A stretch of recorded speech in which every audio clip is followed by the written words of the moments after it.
everyone. నేను మీ English teacher. Welcome back to our channel. I hope everyone is doing well. ఈరోజు కూడా మీ అందరి కోసం మరొక యూస్ఫుల్ వీడియో.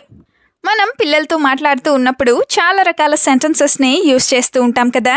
అయితే ఈరోజు వీడియోలో కిడ్స్ రిలేటెడ్ సెంటెన్సెస్ ఉండబోతున్నాయి. వాటన్నిటినీ ఇంగ్లీష్లో ఈజీగా ఏ విధంగా చెప్పాలో క్లియర్గా కొన్ని ఎగ్జాంపుల్స్తో ఇప్పుడు ఈ వీడియోలో చూసేద్దాం. అయితే మీరు మాత్రం వీడియోని ఎక్కడ స్కిప్ చేయకుండా చివరి వరకు చూడడానికి ట్రై చేయండి. వీడియో గనక యూస్ఫుల్గా అనిపిస్తే మర్చిపోకుండా ఒక లైక్ చేయండి. మీరు చేసే ఈ లైక్ ద్వారా ఈ వీడియో మరికొంతమందికి రికమెండ్ అవుతుంది. So please like this video and also subscribe to English teacher for more such videos. ఇప్పుడైతే ప్రీవియస్ వీడియోలో నేను మిమ్మల్ని 2 క్వశ్చన్స్ అడిగాను కదా, వాటి యొక్క ఆన్సర్స్ని చూసేద్దాం. ఫస్ట్ వన్ ఈజ్ మంచు తుఫాను. మంచు తుఫానుని మనం ఇంగ్లీష్లో స్నో స్టార్మ్ ఈ విధంగా చెప్తాం. Now the second question is వర్షం పడుతోంది బయటకు వెళ్ళకు. ఈ సెంటెన్స్ని ఇంగ్లీష్లో it's raining don't go out or don't go outside ఈ విధంగా చెప్తాం. ఇప్పుడు మీకోసం ఈ వీడియోలో ఉండబోయే 2 క్వశ్చన్స్ ఏంటో తెలుసా? ఫస్ట్ వన్ ఈజ్ ఈ పిక్చర్లో కనిపిస్తున్నదైతే అందరికీ తెలిసే ఉంటుంది కదా, గొంగలి పురుగు. అయితే దీన్ని ఇంగ్లీష్లో ఏ విధంగా పిలుస్తాం? What do we call this in English? Let me know in the comments. ఇప్పుడు మీకోసం సెకండ్ క్వశ్చన్. నువ్వు ఎవరితో మాట్లాడుతున్నావు? ఈ సెంటెన్స్ని మీరు ఇంగ్లీష్లో ఎలా అడుగుతారో మర్చిపోకుండా కామెంట్ సెక్షన్లో కామెంట్ చేసి నాకు చెప్పండి. ఇదే విధంగా మీ సపోర్ట్ని ఎప్పుడు మీ లైక్స్ అండ్ కామెంట్స్ ద్వారా తెలియజేస్తూనే ఉండండి. ఇప్పుడైతే ఆలస్యం చేయకుండా మన వీడియోని స్టార్ట్ చేసేద్దాం. Let's get started. First sentence is నువ్వు ఎక్కడ పడిపోయావు. పిల్లలన్నాక ఆటలాడుతూ పడిపోతూ ఉంటారు కదా. అయితే దీన్ని ఇంగ్లీష్లో where did you fall, where did you fall ఈ విధంగా అడుగుతాం. ఫాలింగ్ అంటే పడిపోవడం అని. Now the first example is where did you fall and how did you get this injury. Where did you fall and how did you get this injury అంటే నువ్వు ఎక్కడ పడిపోయావు, అలాగే ఈ దెబ్బ లేదా ఈ గాయాన్ని ఎక్కడ తగిలించుకున్నావు అని. Now the example number 2 is how did you get such a big injury? How did you get such a big injury? అంటే నువ్వు ఇంత పెద్ద దెబ్బని లేదా ఇంత పెద్ద గాయాన్ని ఎలా తగిలించుకున్నావు అని. Now the sentence number 2 is అస్సలు తినడం లేదు లేదా నువ్వు అస్సలు తినడం లేదు ఇలా అంటూనే ఉంటారు కదా. దీన్ని ఇంగ్లీష్లో you are not eating at all, you are not eating at all ఈ విధంగా చెప్తాం. నాట్ ఈటింగ్ ఎట్ ఆల్ అంటే అస్సలు తినడం లేదు అని. దీనికి సంబంధించిన 2 ఎగ్జాంపుల్స్ని చూద్దాం. First one is why did you stop eating rice. Why did you stop eating rice అంటే నువ్వు అన్నం తినడం ఎందుకు మానేశావు లేదా ఎందుకు ఆపేశావు అని. వై డిడ్ యూ స్టాప్ అంటే ఎందుకు మానేశావు లేదా ఎందుకు ఆపేశావు అని. Another example you have such a high fever because you stopped eating or you have such a high fever because you stopped eating healthy food అంటే నువ్వు తినడం మానేశావు అందుకే నీకు ఇంత ఎక్కువగా జ్వరం వచ్చింది అని.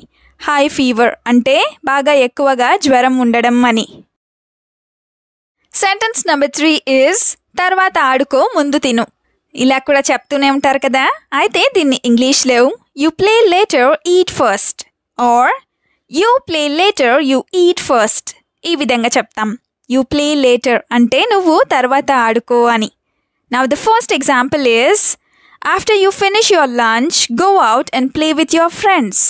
After you finish your lunch go out and play with your friends అంటే నువ్వు లంచ్ తినడం పూర్తి చేసిన తర్వాత బయటకు వెళ్ళి మీ స్నేహితులతో లేదా మీ ఫ్రెండ్స్తో ఆడుకో అని. దీనికి సంబంధించిన సెకండ్ ఎగ్జాంపుల్ని చూద్దాం. అదేంటంటే you can't go out without eating it all. You can't go out without eating it all అంటే నువ్వు ఇదంతా తినకుండా బయటకి వెళ్ళలేవు అని. Now the fourth sentence is పడిపోతావని చెప్తూనే ఉన్నాను లేదా నువ్వు పడిపోతావని నేను చెప్తూనే ఉన్నాను ఇలా కూడా చెప్తూనే ఉంటారు కదా. సో దీన్ని ఇంగ్లీష్లో I keep telling you that you will fall down. I keep telling you that you will fall down ఈ విధంగా చెప్తాం. I keep telling you అంటే నేను నీకు చెప్తూనే ఉన్నాను అని. For example you didn't listen to what I said and that's why you fell down or You didn't listen to what I said and that's why you fell down. అంటే నువ్వు నేను చెప్పింది వినలేదు, అందుకే నువ్వు కింద పడిపోయావు అని. Falling down అంటే కింద పడిపోవటం అని. Now the example number 2 is, how many times do I have to tell you to tread carefully while walking? Or, how many times do I have to tell you to walk carefully while walking? అంటే నడిచేటప్పుడు జాగ్రత్తగా నడవమని నేను నీకు ఎన్నిసార్లు చెప్పాను అని. Thread are ట్రెడింగ్ అంటే నడవటం అని. Now the fifth sentence is, మళ్ళీ బట్టలు తడుపుకున్నావా? పిల్లలన్నాక వాటర్లో ఆడుతూనే ఉంటారు కదా, అయితే దీన్ని ఇంగ్లీష్లో Did you wet your clothes again? Did you wet your clothes again? ఈ విధంగా అడుగుతాం. Did you wet your clothes అంటే నువ్వు నీ బట్టలను తడుపుకున్నావా అని. Now the first example of this sentence is, do not go near the water at all. Do not go near the water at all అంటే నువ్వు వాటర్ దగ్గరికి అస్సలు వెళ్ళకు అని. ఇంకొక example, if you repeatedly wet your clothes like this, you will catch a cold. If you repeatedly wet your clothes like this, you will catch a cold అంటే నువ్వు పదే పదే ఇలాగా నీ బట్టలను తడుపుకున్నట్లయితే నీకు జలుబు చేస్తుంది అని. You will catch a cold అంటే నీకు జలుబు చేస్తుంది అని. Sentence number 6 is, నిదానంగా నడవటం నేర్చుకో.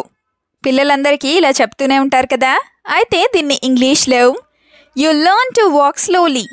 You learn to walk slowly ఈ విధంగా చెప్తాం. అదే learn to walk carefully అంటే జాగ్రత్తగా నడవటం నేర్చుకో అని. Now the first example is, I am afraid that you will fall if you walk so fast. I am afraid that you will fall if you walk so fast అంటే నువ్వు అంత ఫాస్ట్గా లేదా అంత వేగంగా నడిచినట్లయితే పడిపోతావేమో అని నాకు భయమేస్తోంది లేదా నాకు భయంగా ఉంది అని. Now the second example for this sentence is, you walk slowly holding my hand. You walk slowly holding my hand అంటే నువ్వు నా చేయి పట్టుకొని స్లోగా నడువు లేదా నిదానంగా నడువు అని. నెక్స్ట్ సెంటెన్స్ ఈజ్, ఎందుకు మొండిగా ఉంటున్నావు లేదా నువ్వు ఎందుకు మొండిగా ఉంటున్నావు. పిల్లలు మొండిగా తయారవుతూ ఉన్నప్పుడు ఇలా అడుగుతూ ఉంటారు కదా, అయితే దీన్ని ఇంగ్లీష్లో why are you being stubborn? Why are you being stubborn ఈ విధంగా అడుగుతాం.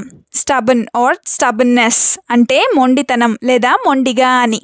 అదే why are you so stubborn అంటే నువ్వు ఎందుకు ఇంత మొండిగా ఉన్నావు అని. For example, you are becoming more stubborn day by day. You are becoming more stubborn day by day అంటే నువ్వు రోజు రోజుకి బాగా మొండిగా తయారవుతున్నావు లేదా చాలా మొండిగా తయారవుతున్నావు అని. ఇంకొక example, why are you so stubborn at such a young age? Why are you so stubborn at such a young age అంటే నువ్వు ఇంత చిన్న వయసులో ఇంత మొండిగా ఎందుకు ఉన్నావు లేదా ఇంత మొండిగా ఎందుకు ఉంటున్నావు అని. Now the last sentence of this video is, ఇవన్నీ నీకు ఎవరు చెప్పారు లేదా ఇదంతా నీకు ఎవరు చెప్పారు. పిల్లలు ఏదైనా తప్పుగా మాట్లాడుతూ ఉన్నప్పుడు ఇలా అడుగుతూ ఉంటారు కదా, అయితే దీన్ని ఇంగ్లీష్లో Who told you all this? Who told you all this ఈ విధంగా అడుగుతాం. ఈ సెంటెన్స్కి సంబంధించిన ఎగ్జాంపుల్ని చూద్దాం. First one is, From whom did you learn all these words? From whom did you learn all these words అంటే నువ్వు ఈ మాటలన్నింటినీ లేదా ఈ పదాలన్నింటినీ ఎవరి దగ్గర నుండి నేర్చుకున్నావు అని. ఫ్రమ్ హూమ్ అంటే ఎవరి నుండి అని. Now the second example is, if you say such words again, I will beat you. Or if you say such words again, I will hit you అంటే నువ్వు మళ్ళీ ఇలాంటి మాటలు మాట్లాడినట్లయితే నేను నిన్ను కొడతాను అని. సచ్ వర్డ్స్ అంటే ఇలాంటి మాటలు లేదా అలాంటి మాటలు అని. వీడియోని ఎండ్ వరకు చూసినందుకు థ్యాంక్ యూ సో మచ్. వీడియోలో ఉన్న సెంటెన్సెస్ అన్నీ తరచూ ప్రాక్టీస్ చేస్తూ ఉన్నట్లయితే you will become a better and fluent English speaker. ఈ వీడియో మీకు ఏ విధంగా అనిపించిందో మీ ఫీడ్బ్యాక్ని మాత్రం తప్పనిసరిగా కామెంట్ సెక్షన్లో కామెంట్ చేసి చెప్పండి. We'll meet you again with a useful and interesting video. Until then, keep learning, keep practicing and keep supporting Tinglish Teacher. Have a good day. Bye-bye.